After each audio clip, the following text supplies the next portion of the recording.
आज सायंकाळी 6:30 वाजता माननीय मुख्यमंत्री एकनाथजी शिंदे साहेबांच्या अध्यक्षतेखाली सर्वपक्षीय बैठकीचं आयोजन असणाऱ्या मराठा आरक्षणाच्या आंदोलनाच्या संदर्भामध्ये बैठकीचं आयोजन करण्यात आलेलं होतं।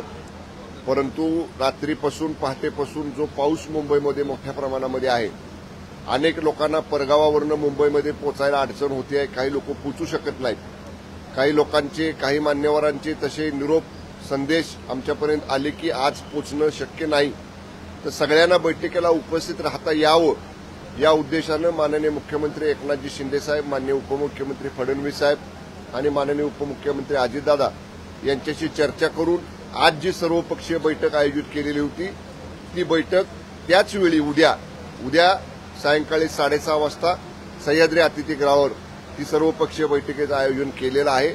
याचं एकच कारण आहे, या पावसामुळे ज्या लोकांना आज उपस्थित राहता येणार नाही त्यांना त्यांचं मत या बैठकीमध्ये मांडता यावं, त्यांची गैरसोय होऊ नये, त्यांना त्यांचं म्हणणं मांडण्यापासून वंचित राहू नयेत म्हणूनसाठी आपण उद्या सायंकाळी 6:30 वाजता ती बैठक माननीय मुख्यमंत्र्यांच्या अध्यक्षतेखाली आयोजित केलेली आहे आणि सर्वांनी या पद्धतीनं त्यांना आज आम्ही कळवतोय। सर्व बैठकीच्या निमंत्रितांना अधिकृतरित्या शासनाकडनं आणि विभागामार्फत सुद्धा दूरध्वनी करून संबंधित मान्यवर ज्यांना निमंत्रित केलेलं आहे त्यांना अशा पद्धतीचा संदेश देण्याची व्यवस्था आम्ही करत आहोत।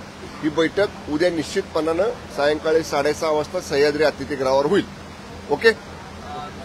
कालच्या केस प्रकरणात या बारचा उल्लेख केला जात आहे, त्या ठिकाणी आरोपीने मद्यपान केलं असं समोर येत आहे। या बार संदर्भात काही कारवाईचे आदेश आपल्याकडनं देण्यात आले? मी सकाळी याच्यावरती बोललो। ज्या बारचं नाव काल समोर आलं होतं त्या ठिकाणी काल प्रत्यक्ष पाहणी, सगळी तपासणी आमच्या अधिकाऱ्यांनी जाऊन केलेली आहे। त्यांचा अहवाल या ठिकाणी एसपींच्याकडे प्राप्त झालेला आहे। त्या अहवालानुसार त्या ठिकाणी जे काही सकृतदर्शनी दोष आढळलेले आहेत त्यावर एसपीना जे अधिकार आहेत त्याप्रमाणे आमच्या एसपीने तात्काळ त्याच्यावर कारवाई करा असे आदेश मी सकाळीच एसपीना दिलेले आहेत।